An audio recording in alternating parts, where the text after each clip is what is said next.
Jake Martinez pulled his backpack off his shoulders and dropped it next to a large pine tree. The forest was quiet except for the sound of wind moving through the branches above him. He had been hiking for 6 hours to reach this spot deep in the Olympic National Forest. His legs were tired, but he felt good. This was exactly what he needed after spending too many weeks behind a desk. Jake was 28 years old and worked as a park ranger. Most days he sat in an office doing paperwork and answering phone calls from tourists. He missed being outdoors. That's why he planned this solo camping trip. He wanted to test some new gear and enjoy the peace of the wilderness. He looked around the small clearing he had chosen for his campsite. Tall trees surrounded the area on all sides. A small stream ran about 50 feet away. The water made a soft bubbling sound as it moved over the rocks. Jake smiled. This was perfect. Jake opened his backpack and started pulling out his camping equipment. He had a new tent that was supposed to set up in under 5 minutes. He also brought a lightweight sleeping bag and a portable camping stove. Everything was designed to be simple and easy to carry. The sun was getting lower in the sky. Jake knew he needed to set up camp before it got dark. He found a flat spot near the center of the clearing and laid out his tent. The instructions said it was easy, but it still took him 15 minutes to get it right. When he finished, he stepped back and nodded with satisfaction. Next, Jake gathered wood for a fire. He found plenty of dry branches that had fallen from the trees. He also collected some smaller twigs and dry leaves to use as kindling. Making fire was one of his favorite parts of camping. There was something special about the warm light and crackling sounds. Jake built his fire in a circle of stones near his tent. He used his lighter to start the kindling, then slowly added larger pieces of wood. Soon he had a nice fire burning. The orange flames danced in the growing darkness. As Jake prepared his dinner, he had no idea that his campsite was very close to something unusual.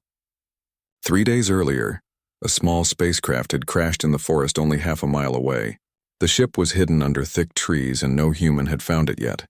The spacecraft belonged to a group of alien hunters from a distant planet. They called themselves the Zelani. Their world was ruled by women, and they were all tall and strong warriors. The hunting party had 6 members, and they were led by a fierce woman whose name was Virathak. Humans would not be able to say her full name, so they would call her Vera. The Zelani ship had problems with its navigation system while they were exploring this part of space. They were forced to make an emergency landing on Earth. The ship was damaged and they could not leave until they fixed it. For 3 days they had been living in the forest and trying to repair their vessel. The Zelani women were very different from humans. They were all about 7 feet tall with strong athletic bodies. Their skin could change color to match their surroundings like chameleons. This made them almost invisible when they stood still. They also had large eyes that could see very well in the dark. The aliens had been surviving by hunting the local animals. They were skilled at moving silently through the forest. Earth's wildlife was easy prey for such experienced hunters, but they had not seen any signs of intelligent life on this planet. Their computers told them that Earth was a primitive world with no advanced civilization. As darkness fell completely, Vera was leading her team through the forest on their evening hunt. They moved like shadows between the trees. Their feet made no sound on the forest floor. They were looking for deer or other large animals to catch for food. That's when Vera saw something strange. There was a bright orange glow coming from somewhere ahead of them. She held up her hand and the other 5 women stopped immediately. They all crouched down and listened carefully. Vera had never seen anything like this before on this planet. The light was too steady to be lightning. It was too bright to be the moon. And it was definitely not any kind of natural forest fire. This light had been made by someone or something intelligent. She signaled to her team using hand gestures. They spread out in a wide circle around the light source. Moving very slowly and carefully, they got closer to investigate. Their skin automatically changed color to match the dark forest around them. When they reached the edge of the clearing, the Zelani women could not believe what they saw. There was a strange creature sitting beside a fire. The creature was much smaller than them, probably only about 6 feet tall. It had pale skin and dark hair on its head. It was wearing colorful coverings over its body. The creature was doing something with metal containers near the fire. It seemed to be preparing food. Steam was rising from one of the containers and there was a pleasant smell in the air. The creature moved with purpose and intelligence, clearly knowing what it was doing. Vera and her warriors watched in fascination. This was the first intelligent being they had encountered on this world. But their computers had said there was no advanced life here. How could they have been so wrong? Jake had no idea he was being watched. He opened a package of beef stew and poured it into his metal camping pot. He set the pot on his portable stove and lit the flame beneath it. While the stew heated up, he took out a package of crackers and a bottle of water. The aliens continued to observe him from the darkness. Jake stirred his food and checked his weather radio. The forecast called for clear skies all weekend. Perfect camping weather. As Jake ate his simple dinner by the fire, 6 pairs of glowing eyes watched his every movement from the shadows. The Zilani women studied this strange new creature, trying to understand what they had discovered in this remote forest. Jake finished eating his stew and set the empty pot aside. He was getting ready to bank the fire for the night when he heard a sound. It was very quiet, like a branch breaking under someone's foot. He looked up from the fire and listened carefully. The forest had gone completely silent. No birds, no insects, no wind. Jake felt the hair on the back of his neck stand up. In his years as a park ranger, he had learned to trust these feelings. Something was wrong. Then he saw them. 6 tall figures stepped out of the darkness at the edge of his campsite. They moved like ghosts, appearing so suddenly that Jake wondered if they had been there all along. His heart started beating fast, but he forced himself to stay calm. The figures were unlike anything Jake had ever seen. They were all women, but they were much taller than any human woman. They had to be at least 7 feet tall, maybe more. Their bodies were lean and muscular, like professional athletes. But strangest of all, their skin seemed to shimmer and change color in the firelight. Jake slowly stood up, keeping his hands where they could see them. His ranger training kicked in automatically. When facing unknown wildlife or dangerous people, you never ran unless you had no choice. Running could trigger an attack response. Instead, you stayed calm and showed that you were not a threat. The tallest of the women stepped forward. She was clearly the leader of the group. Her skin had strange glowing patterns along her arms and face that pulsed like a slow heartbeat. She carried some kind of weapon that looked nothing like any gun Jake had ever seen. The woman leader spoke to him in a language that sounded like music mixed with clicks and whistles. Her voice was deep and strong. When Jake did not respond, she tried again in a different language. This one sounded harsh and guttural, full of sharp consonants. Jake raised his hands higher and shook his head slowly. "I'm sorry," he said in a calm voice. "I don't understand what you're saying." The woman tilted her head to one side, studying him carefully. She tried speaking in yet another language, then another. Each one sounded completely different from the others. Jake realized she was trying to find a language they both knew. An idea came to him. Jake slowly reached for his smartphone, moving very carefully so the women would not think he was reaching for a weapon.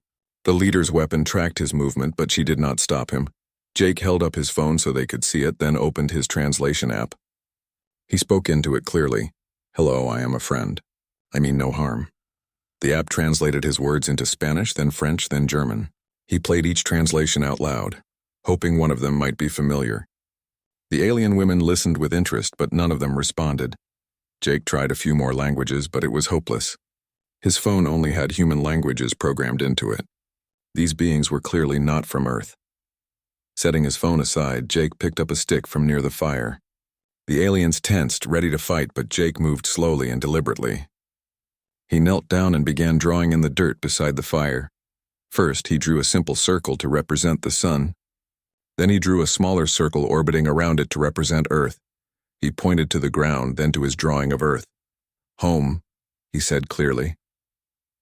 The alien leader watched with fascination. She spoke quickly to the other women in their musical language. Jake could tell they were discussing what he had drawn. Next, Jake drew a stick figure to represent himself. He pointed to the drawing, then to himself. "Jake," he said, tapping his chest. The leader seemed to understand. She pointed to herself and said something that sounded like Virathak. The name was too complex for Jake to pronounce, but he tried anyway. "Vera?" he asked. The woman nodded and repeated Vera several times, as if accepting the simpler version of her name. Jake smiled and nodded. This was progress. He pointed to the other women and looked at Vera questioningly. She pointed to each of her companions and said their names, but they were all too difficult for Jake to understand or remember. Now came the hard part. Jake knew that sharing food was often a way to show peaceful intentions in many cultures. He hoped it would work with these aliens too. Jake moved slowly to his backpack and pulled out an extra meal packet. It was chicken and rice, one of the better-tasting military meals he had brought.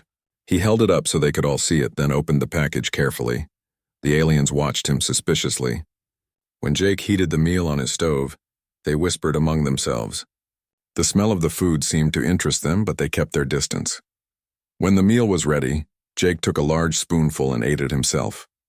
He made sure they could see him chewing and swallowing. Then he held out the packet toward Vera, offering it to her. Vera looked at the other women, then back at Jake. She was clearly torn between curiosity and caution. Her people had strict rules about accepting food from unknown species. It could be poisoned or contain substances harmful to their biology, but Jake seemed genuine in his offer. He had eaten the food himself, which suggested it was safe, and the smell was actually quite appealing, much more complex and interesting than their standard field rations. Vera made a decision. She stepped forward and took the packet from Jake's hands. She sniffed it carefully, then took a very small taste. Her eyes widened in surprise. The flavors were unlike anything she had experienced before. She spoke to her team and they gathered around her. Each woman took a small taste of the food. Jake watched their expressions change from suspicion to amazement. Whatever they usually ate, it clearly was not as flavorful as human food. Jake opened another meal packet and offered that one too. This time Vera accepted it more quickly. The women shared the food among themselves, discussing it in their own language. As the night grew later, both groups maintained a careful distance from each other. But the fire had become a neutral space where they could observe each other safely. Jake sat on one side of the flames while the alien women sat on the other side. Jake tried drawing more pictures in the dirt to communicate. He drew mountains and trees to show that he knew this area well. He drew animals to ask if they were hungry. Each drawing led to more attempts at communication. The aliens were clearly intelligent and curious. They drew their own pictures in response, though Jake could not understand most of what they were trying to tell him. But the effort to communicate was more important than the actual understanding. As Jake prepared to sleep, he gestured toward his tent and mimed sleeping. The aliens understood and moved back into the forest, but they did not go far. Jake could sense they were still nearby, watching and waiting. He kept the fire burning low through the night, knowing it served as a bridge between two very different worlds. When Jake woke up the next morning, the alien women were already awake. They sat in a circle near the edge of his campsite, talking quietly in their musical language. As soon as Jake stirred in his tent, they all turned to look at him. Jake climbed out of his sleeping bag and stretched. The morning air was cool and fresh. He could see his breath in small puffs of vapor. The fire had burned down to glowing coals during the night. "Good morning," Jake said to the aliens, even though he knew they could not understand him. He waved his hand in a friendly greeting. Vera stood up and walked closer to the fire. She pointed to herself and said Vera, then pointed to Jake and said Jake. She was remembering what they had learned the night before. Jake smiled and nodded. He added some wood to the fire and got it burning brightly again. Then he started making coffee with his camping equipment. The aliens watched with interest as he heated water and mixed it with instant coffee powder. The smell of coffee seemed to fascinate them. Jake offered them some, but they shook their heads. They had learned to be more careful about trying unknown substances. Over the next few hours, Jake and the aliens worked on communicating better.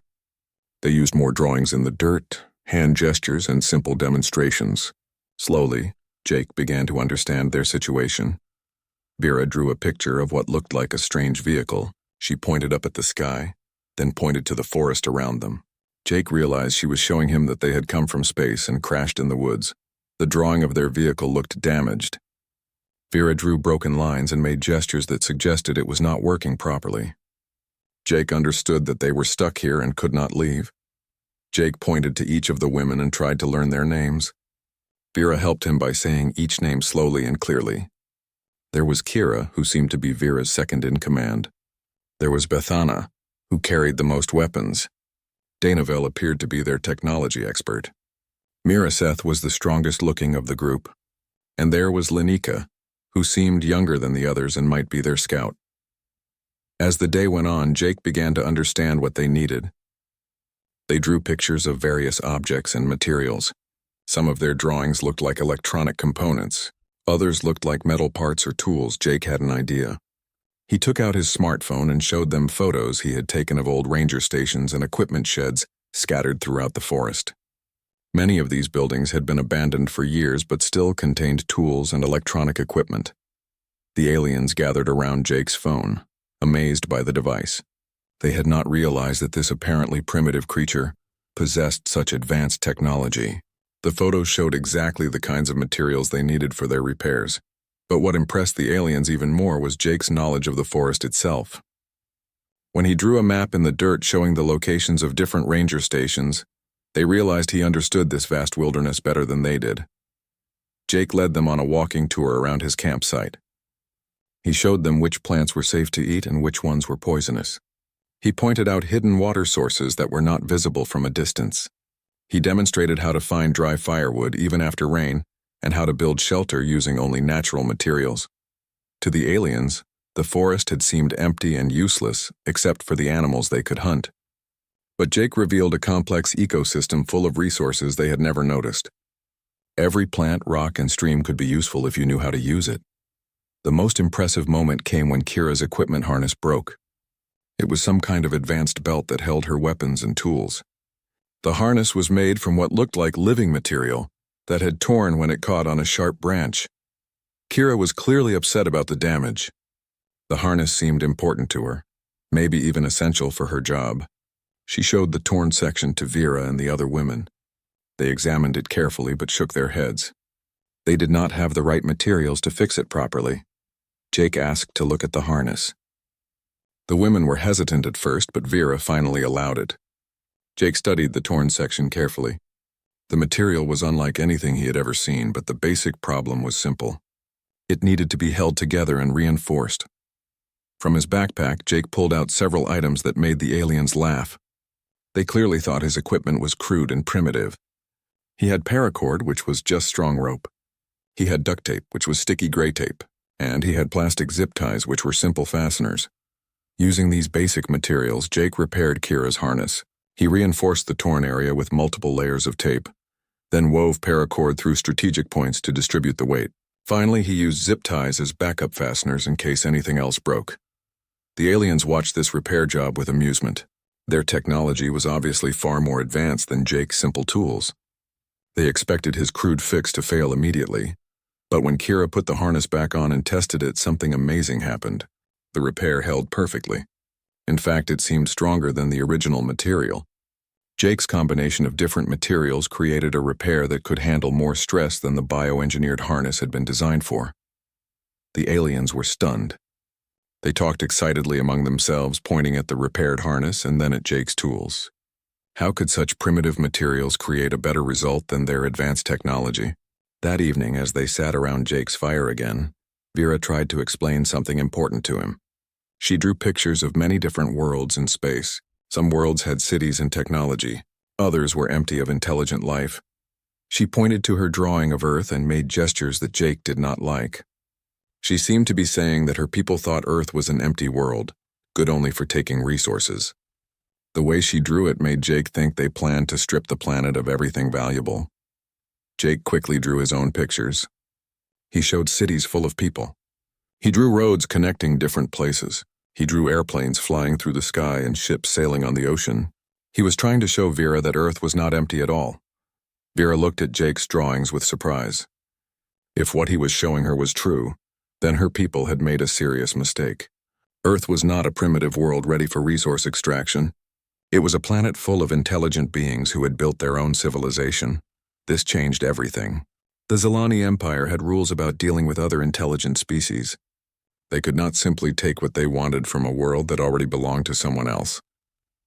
As the fire burned low, both Jake and Vera realized that their meeting would have consequences far beyond this small campsite in the forest. On the third day, Jake made a discovery that changed everything. He was showing the aliens how to find clean drinking water when he noticed something wrong with the stream near their crashed ship. The water looked normal, but Jake's years of training as a park ranger had taught him to notice small details. There was a strange shimmer on the surface of the water that should not have been there. Some of the plants along the stream bank were turning yellow and dropping their leaves even though it was still summer. Jake pulled out a small device from his ranger kit. It was a simple radiation detector that he carried to check for contamination from old military sites. When he held it near the stream, the device started clicking rapidly. The sound made all the alien women look up from what they were doing.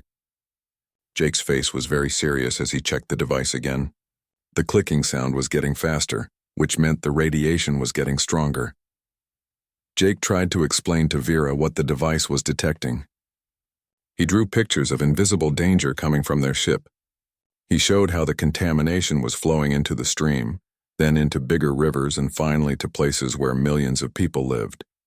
At first, Vera did not understand why Jake looked so worried. Her people were used to much higher levels of radiation than humans. What seemed dangerous to Jake was barely noticeable to the Zilani. But when Jake showed her maps of the river system on his phone, Vera began to grasp the size of the problem. This small stream connected to larger rivers that flowed through major cities. If the radiation continued to leak, it would poison the water supply for countless human beings. Vera called her team together and they had a long discussion in their own language. Jake could tell they were arguing about something important. Finally, Vera turned back to Jake with a worried expression. Using their improved communication system, Vera explained that their ship's power core was badly damaged. The containment system that kept the dangerous energy locked away was failing. They did not have the right materials to fix it properly. Danavelle, their technology expert, showed Jake pictures she drew of their standard repair procedures. Normally, they would call for help from their homeworld and abandon the damaged ship. A rescue vessel would arrive in a few weeks to pick them up. But Jake's radiation detector made it clear that they did not have weeks. Every day the containment got weaker, the danger grew worse. In a week or two, the radiation leak would become so bad that it would kill everything in the river system for hundreds of miles. Jake spent that night thinking about the problem. He had studied engineering in college before becoming a park ranger. He remembered learning about nuclear power and radiation containment. The basic principles were the same whether you were dealing with human technology or alien technology. The next morning, Jake presented an idea that made the aliens think he had lost his mind. Jake's plan was to build a temporary containment system using materials they could find in the forest. He drew detailed diagrams showing how it would work. He would use lead from an old mining operation he knew about, concrete from an abandoned building foundation, and a complex cooling system powered by the mountain stream. Vera and her team looked at Jake's drawings with disbelief. Their computers had already calculated thousands of possible solutions using their advanced materials science. None of them had worked. How could this primitive human think he could solve the problem with such crude materials? Danavelle was especially skeptical. She tried to explain to Jake that the energies involved were beyond what his simple materials could handle. The temperatures and radiation levels would destroy anything made from Earth substances. But Jake had an advantage that the alien computers did not have. He understood how to work with imperfect materials and limited resources. His engineering knowledge was practical rather than theoretical. He knew how to make things work even when you did not have the ideal components. Jake spent hours drawing more detailed plans and explaining his reasoning. Slowly, the aliens began to see that his approach was different from theirs. Instead of trying to build a perfect solution, Jake was designing a system that could work with whatever materials were available. The key insight came from Jake's understanding of nuclear physics. The aliens were trying to contain the energy directly, using force fields and exotic materials. But Jake realized they could redirect and absorb the energy instead, spreading it out over a much larger area where it would be less dangerous. Vera made the decision to try Jake's plan. They had no other options and time was running out. If his idea failed, they could still call for rescue, but the environmental damage would be terrible. For 2 days, Jake and the alien women worked together more closely than ever before. Jake led them to the old mining site where they found sheets of lead that had been abandoned decades earlier. They hauled the heavy metal back to the crash site using improvised sleds made from fallen trees. The aliens provided the technical specifications and used their advanced tools to shape the materials. Jake contributed the practical engineering knowledge and showed them how to adapt their plans when something did not work as expected. The most challenging part was building the cooling system. Jake's design required precise water flow rates and temperature control. The aliens had the instruments to measure everything accurately, but Jake had the practical experience to make the system actually work.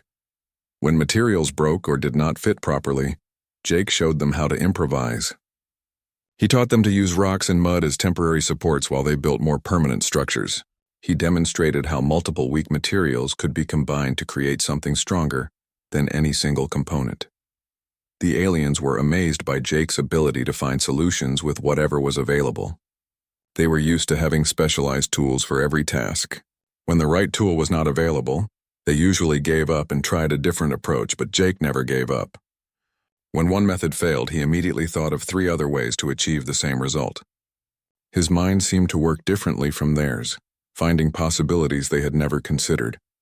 On the evening of the second day, they activated the completed containment system. Jake held his breath as the alien instruments showed the energy levels inside their ship's power core.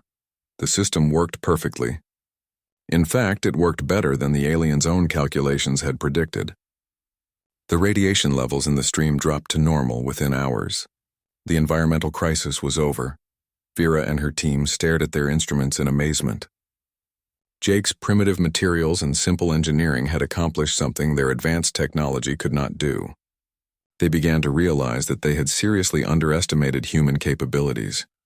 More importantly, they understood that there was more than one way to solve complex problems. Sometimes the best solution was not the most advanced one, but the most practical one. With the radiation problem solved, the alien ship was safe and could be repaired. But now Vera faced a different kind of problem, one that kept her awake at night as she thought about what to do next. On the 4th morning, Vera sat down with Jake beside the fire. She had something important to tell him, but it was difficult to explain with their limited communication. She drew pictures in the dirt and used gestures to help Jake understand. Vera drew her home world and showed how her people traveled to other planets. She drew some worlds with cities and technology like Earth. She drew other worlds that were empty of intelligent life. Then she showed Jake what usually happened to each type of world. For empty worlds, her people took whatever resources they needed. Minerals, water, plants, animals. Everything useful was harvested and brought back to Zilani space. This was considered normal and acceptable. But for worlds with cities and technology like Earth, there was a different procedure. Vera drew pictures of Zilani ships arriving in large numbers. She showed buildings being destroyed and people being forced to work for the Zilani Empire. This was called annexation, and it happened when her people decided a world was valuable but its inhabitants were too primitive to resist. Jake felt his stomach tighten as he understood what Vera was telling him. According to Zilani procedure, Earth should be conquered. The planet had valuable resources, and the inhabitants seemed primitive and easy to defeat. Jake shook his head firmly and pulled out his smartphone. He had to show Vera that her people were wrong about humans. Earth was not a primitive world full of helpless beings. First, Jake showed her photos of major cities. Pictures of New York with its massive skyscrapers reaching toward the sky. Photos of Tokyo with its complex highway systems and millions of people. Images of London, Paris, Moscow, and dozens of other metropolitan areas around the world. Vera stared at the photos in amazement. The cities were enormous, much larger than anything she had expected to find on this world. Some of the buildings were taller than Zilani structures. The complexity of human civilization was obvious in every image.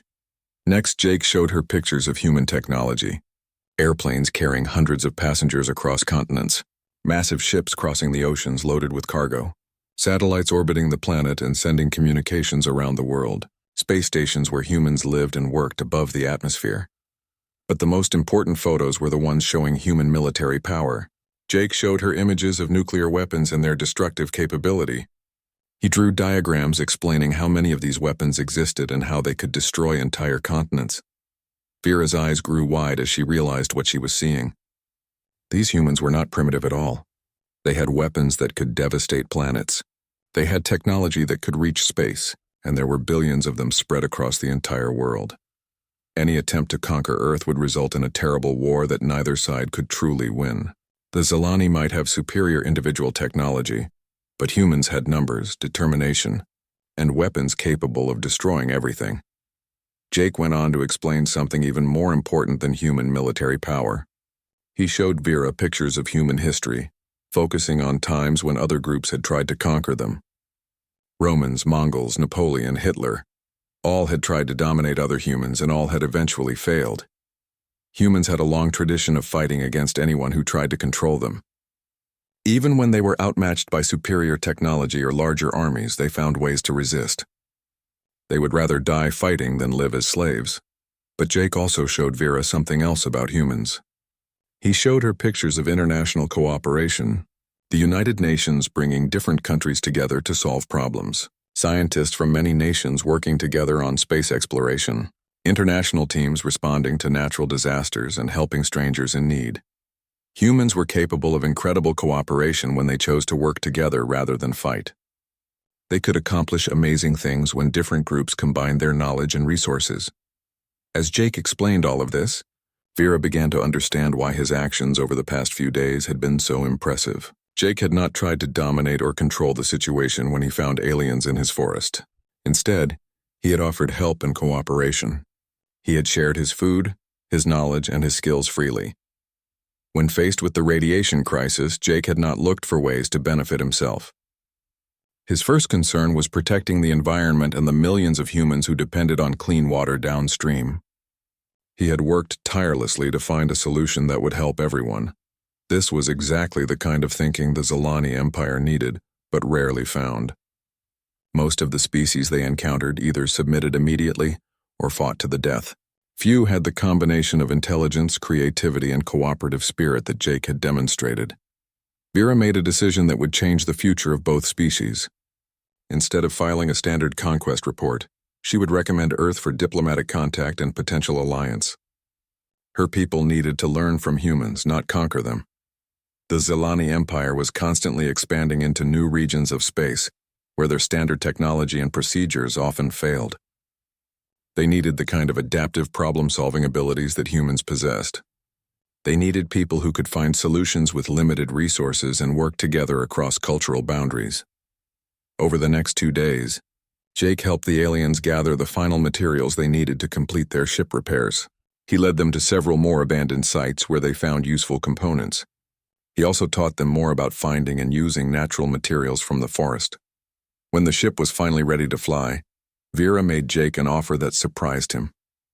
She drew pictures showing him traveling with them to their homeworld. She showed him meeting their leaders and helping to establish peaceful contact between humans and Zilani. Jake was tempted by the offer. The chance to see alien worlds and help shape the future of human-alien relations was incredibly exciting. But after thinking about it carefully, he decided to stay on Earth. Jake realized that his most important job was to prepare humanity for eventual contact with the Zilani. If aliens suddenly appeared in Earth's skies without warning, the response would likely be panic and violence. But if humans had advanced knowledge and time to prepare, the first meeting could go much better. Vera understood Jake's reasoning and respected his choice. Before leaving, she gave him a small device that looked like a crystal, but felt warm to the touch. She explained that it was a communication device that would allow him to contact her people when the time was right. On the final evening, Jake watched as the alien ship rose silently from the forest and disappeared into the star-filled sky. He stood in his small campsite, surrounded by the familiar sounds of the wilderness, but everything had changed. In his backpack, alongside his camping gear and ranger equipment, Jake now carried alien technology and the knowledge that humanity was not alone in the universe. More importantly, he carried the responsibility of helping his own species prepare for a future that would be very different from anything they had imagined. As Jake prepared to hike back to civilization, he began writing detailed notes about everything that had happened. This would not be a report for any government agency or scientific institution. Instead, it would be a guide for future human-alien contact.